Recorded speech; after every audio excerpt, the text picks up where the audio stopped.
সেটা কাকে নিয়ে বা কোন দেশের নায়িকা নিয়ে আমরা করব। তো নতুন সিনেমা শের খান নির্মাণ করতে যাচ্ছেন মিশন এক্স টিমের পরিচালক ও বাংলাদেশ পুলিশের অ্যান্টি টেররিজম ইউনিটের পুলিশ সুপার সানি সানোয়ার। এতে চুক্তিবদ্ধ হয়েছেন সুপারস্টার শাকিব খান।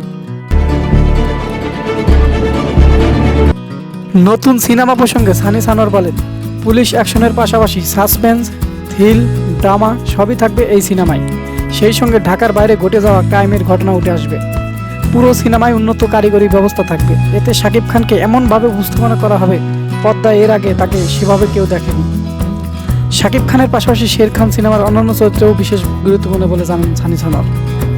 অনেকেই ভাবছেন শের খানের নায়িকা অবিশ্বাস, এটা সম্পূর্ণ ভুল। তবে এতে শাকিব খানের নায়িকা কে থাকছে তা এখনও চূড়ান্ত করা যায়নি। তবে চূড়ান্ত হলেই তা জানিয়ে দেবেন সবাইকে, বললেন সানি সানোয়ার।